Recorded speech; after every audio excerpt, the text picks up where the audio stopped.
title and get on with it.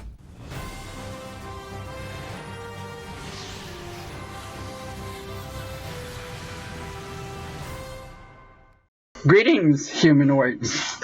And to you, secret alien overlords. I am Zan. And I am Van Helsing, of those Van Helsings, yes. No.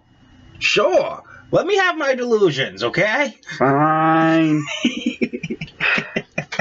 Imaginary fireball. No! Oh, wait. You deserve that one. Oh, wait, no, I'm a vampire, that's right. You fail. Imaginary sunlight? I just broke your neck, you're dead. And I'm sitting by a window getting sunblasted in the face anyway. Never mind. Anyway, today we figured we could talk about some of our what-if theories regarding the Stargate franchise. Mainly Stargate Atlantis. Yes, we have seen the entire series all the way through multiple times. Yep. I myself have watched SG-1 Atlantis and Universe. I don't even know if there's a number to count that high. Huge fan. You can probably tell. I'm a massive geek. So, one of the what-if theories we've come up with to discuss today is, what if, when they found the Atlantean warship Trio with a damaged hyperdrive traveling at just above light speed, meaning there's the time dilation effect On the ship itself. and its crew. To them, only a handful of years have passed. Probably like 5, maybe 10, give or take. Not really sure, doesn't really say, but it just says a handful of years, and they don't look like they've aged that much. Right. We don't know what the aging rate is for ancients, but from what we understand of it, it's about average for humans. And this episode was, what, season 3? 4? I think it was season 3. Somewhere in season 3. Yes, The Return, part 1. What he said. Yep, they find an Aurora-class warship on its way to Earth during the ancient evacuation of Pegasus. So, however, upon them retaking Atlantis, they go home, they kick all the humans out, and then the replicators from Pegasus attack, and because Rodney is... Rodley. yeah. Or Meredith, as we like to know him as. Your name is Meredith? Because, why not? Yeah. But, when he activated the code in the replicator's base code to attack the Wraith, he basically forgot to sign out and left the door open for them to go and make other changes. Stupid move. Very stupid move. Yeah. Such as removing the base code hardwired command never to attack an ancient. So, Rodney McKay is now single-handedly responsible for the genocide of an entire race. And no one points a finger to him about that at all? I never got that. At all? He should have been fired after the Trinity incident when he blew up a solar system. Meredith. It was uninhabited.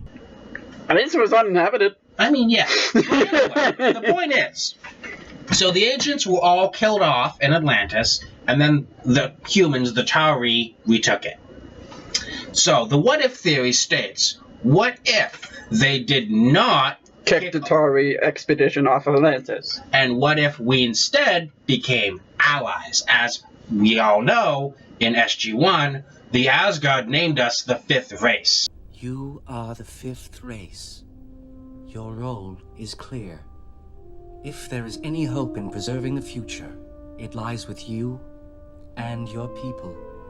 Which, just as a refresher, consisted of the Ancients, the Nox, the Asgard, and... the Furnings, whom we've never seen, except for the episode 200, which we kind of really don't count as seeing the Furnings for the first time. Monarch! We are the Furlings. We thought we'd never get to meet you. Yeah, I'm not okay with those being the Furlings. Me neither. They were kind of douches. Yeah. Plus, they kind of resembled very tall versions of Ewoks. Yeah, that was just weird. Indeed. I had to. Indeed. Yeah, Anyway, I get it. Magic Space Wizards. Magic Space Wizards! And for anyone who gets that reference and leaves a comment, I will give you a personal reply. But only if you get it right. Anyway, so I was thinking that one of the first things that they would do is ask for ZPMs. 0 point modules, or ZPMs for you Canadians. Yeah. Or if you're an ancient, since we found out what they were called and never. That is what we think they were called anyway. Yeah, I mean, it's referred to as quite a few times as Potentia. So, not really sure why we didn't just do a search for that. But, whatever. We're stupid, maybe. Or, power and just see what happens. Because I feel like they had some really great power generation capability. The ancients had a laboratory somewhere off world. Yeah, that was. Make 0 point modules, or whatever they were called. And I feel where the city ship Atlantis was a refugee colonization ship. Because when the ancients left the Milky Way, they did not do so by choice. A plague had wiped out 90% of their population.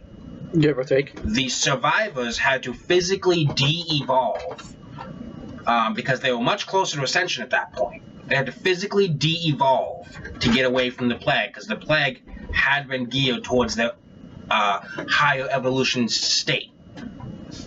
So as a result, the last of the ancients got onto Atlantis and it left Antarctica several million years ago. No real date other than several million years ago was given.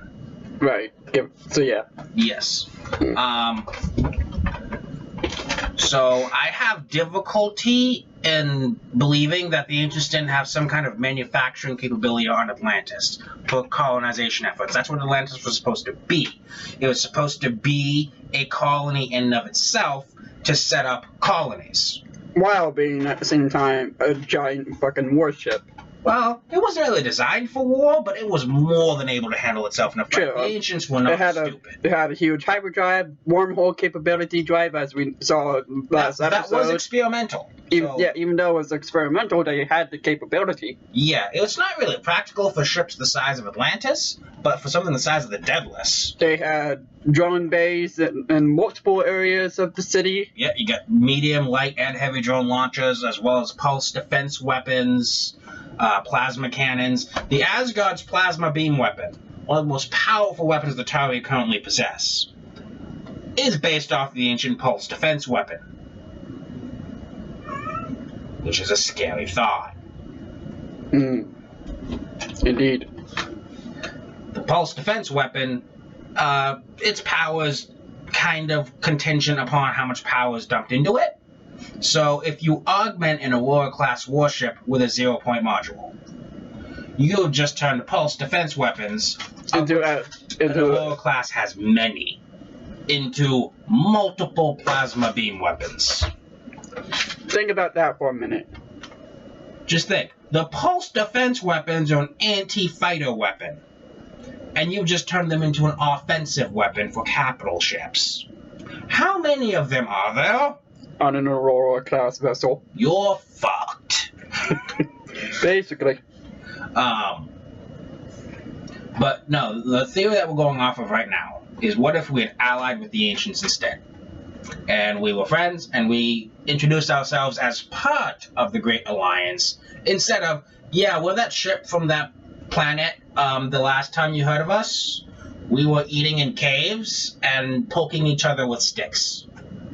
And now we're technologically advanced. Yeah, now we're sitting here in the void between galaxies, so we can send you a hello. Yep. Oh, by the way, we took you home and fixed it. Sort of. A lot. We improvised a lot of your technological advances. Sort of. We have a hyperdrive. Sort of. Just because it's based off of yours doesn't mean anything. We have shields. Just because they're based off of yours doesn't mean anything. So, here's what I think would have happened had we allied with the Ancients. I think we would have brought Atlantis back to its former glory, as the Ancients would have either taught us how to, or Shown us how simply to. done, or magically come up with multiple ZPMs, Or whatever they call them. which would then bring Atlantis to full power. Now, a thing a lot of people don't know about Atlantis' operating systems, a lot of its stuff is tied directly to how much power is being generated and is available. So, for instance, if you only have one 0-point module, only 1/3 of the city's systems are going to respond at full capacity. Shields mainly, and a few drones. Yeah. As we've seen most of the time. Yep. If we have 2 ZPMs, more systems become available as there is now an excess of power. Yep. Give them, life. And when you bring the city up to full power, we've seen what it can do in the hands of a handful of ancients.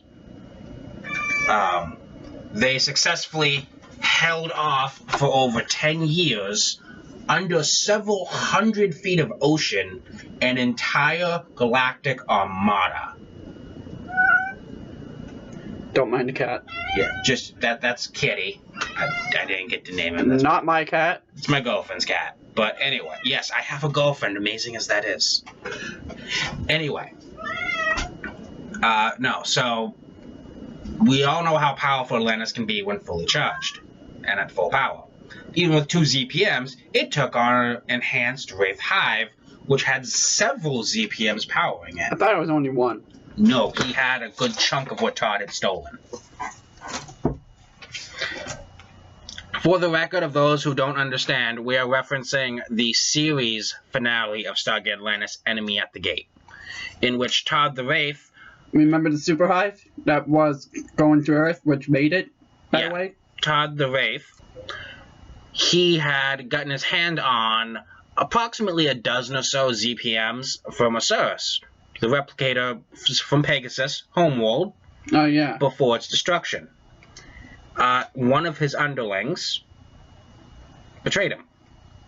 And Which he was severely pissed off about. yes, he ended up not keeping them all in the same place, which came to our benefit, because as a result, we were able to convince him to hand him over so we could destroy it, to spite the underling who had stolen from him, is how we explained it to him. Now, before we launched Atlantis into an all-out battle, unfortunately, we lost the Orion, Right. which was an Aurora-class ancient warship. Which was still going under repairs. It had taken extensive damage, as well as, for the first use in 10,000 years, we used it basically as a bottle rocket. We put a whole bunch of people in it. It was And they say, fix this. Well, we put a bunch of people in it because a super volcano was erupting.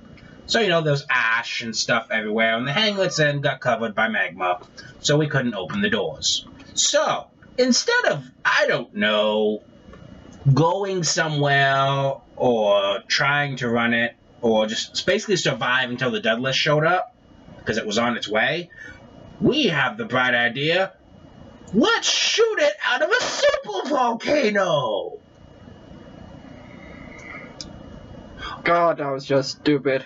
I don't know how they're alive at this point, when the first thought in a 10,000-year-old derelict warship... As Professor McGonagall would say, For sheer dumb luck.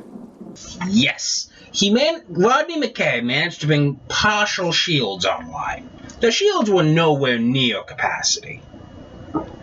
He then proceeded to shoot the ship into the atmosphere on the eruption of the supervolcano. damaging the already partially updated shields. Yep.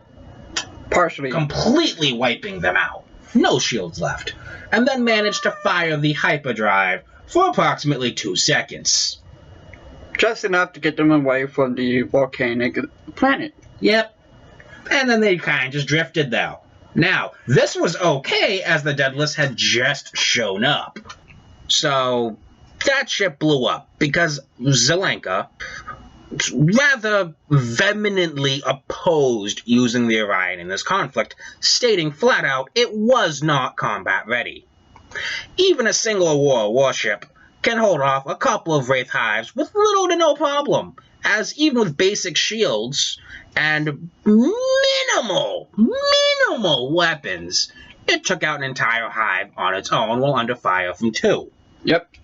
As we all saw from that episode. Which, I gotta say, was pretty freaking awesome. Shows you just how powerful they are, because keep in mind, that ship was operating at approximately 30 to 40% capacity, if Maybe, that. maybe 25. Yeah, like 30's even stretching it, honestly. Yeah. So I don't know how that really would have gone if, say, the Orion was fully combat ready. If they had more time to fully combat ready it. Yeah. If it wasn't as urgent an issue, or, they had like a week, then I feel like that battle would have gone very differently. Yeah. If they had better prepared the ship, those 2 Wraith hives would not have made it as far as they did. Yeah. But anyway, so I feel like with us having ample 0-point modules Or and Potentia. ancients from the war itself, meaning they have the updated information, they can tell us where some of the outposts were, where the shipyards were, Or where they were supposed to be if the Wraith haven't found them and destroyed them. yeah, and we might even be able to get a couple up and running. Because that's how smart we are. Yeah, imagine that. For the first time in 10,000 years, Aurora-class warships are once again being made and upgraded.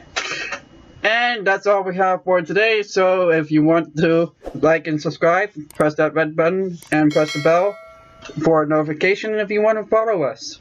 Subscribe and please leave comments.